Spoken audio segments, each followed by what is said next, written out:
শুনে শুনে যায় যে লোহা কোথায় কাটতে হচ্ছে বেরোচ্ছে কোন কারখানা থেকে। আপনার টাইম কটা দিয়েছে?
এই মুহূর্তে দাঁড়িয়ে রয়েছে দুর্গাপুরের নেহরু স্টেডিয়ামে 8ই জুলাই নেহরু স্টেডিয়ামে প্রধানমন্ত্রী দেশের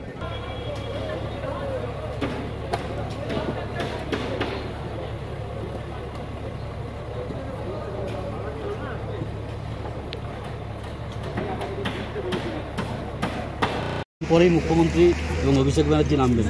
বাঙালি যে সেন্টিমেন্ট সেটাকে কাজে লাগিয়ে তার দুদিন পরেই প্রধানমন্ত্রীর সভা, কি বলবেন?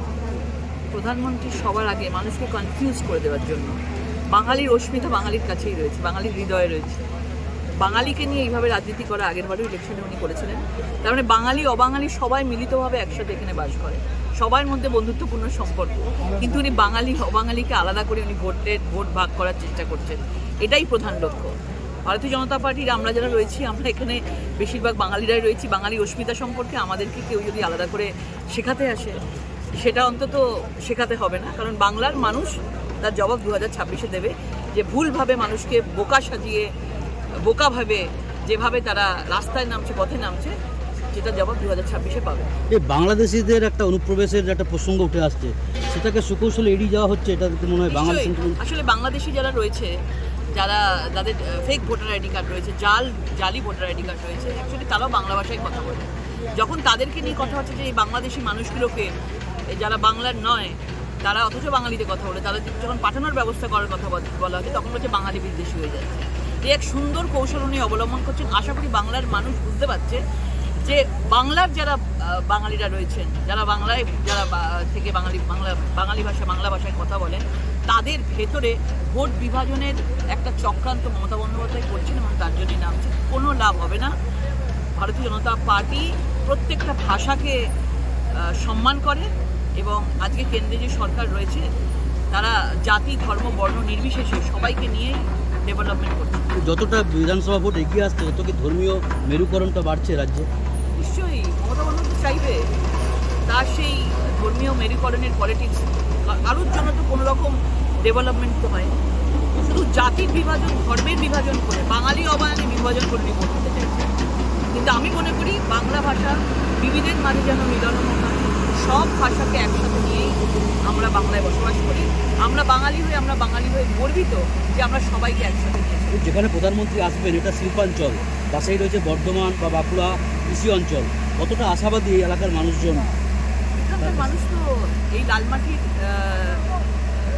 লালমাটির এই জঙ্গলমহল, লালমাটির এই রার বেঙ্গল আজকে ভারতীয় জনতা পার্টিকে প্রথম থেকেই সমর্পণ করে রেখেছে, আশীর্বাদ দিয়ে রেখেছে নরেন্দ্র মোদীজি।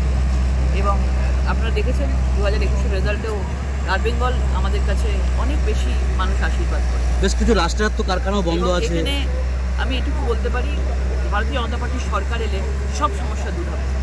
যতক্ষণ না আমাদের সরকার আসবে ততক্ষণ এই লোকজন নানা রকমভাবে অশান্তি পাকিয়ে সব শিল্প কারখানাগুলোকে ইউনিয়নবাজি করে বন্ধ করে রাখবে। কিন্তু তৃণমূলের থেকে যেটা অভিযোগ করা হচ্ছে তাদেরও রাজ্য সরকারেরও প্রচুর কারখানা বন্ধ, কিন্তু বারবার বলছেন যে প্রধানমন্ত্রী আসছেন কিন্তু এখানে যে রাষ্ট্রায়ত্ত কারখানাগুলো আছে তাদের বিলগ্নীকরণ বা তাদের এই সমস্ত প্রসঙ্গ তারা তুলছেন। এটা সবসময় পুরোপুরিভাবে রাজ্যের হাতে। রাজ্য যদি চায় আজকে কেন্দ্র অনেক কিছু করতে পারে। রাজ্য নীতি আয়োগ বৈঠকে যুক্ত হতে চান না। রাজ্যকে কোনো সময় ডাকলে তিনি সবসময়ই বলেন কেন্দ্র নাকি টাকা কেটে নিয়ে চলে গেছে, এই ধরনের মিথ্যে প্রবাদ দিচ্ছে। আজকে যদি ভারতীয় জনতা পার্টির সরকার এখানে আসে এটুকু বলতে পারি যে রাষ্ট্রায়ত্ত সংস্থাগুলি রয়েছে, যে কারখানাগুলো রয়েছে, রাজ্যের হোক কেন্দ্রের হোক যাই হোক না কেন, সবাইকে মিলেমিশে নিয়ে একসাথে কাজ করবে এই সরকার।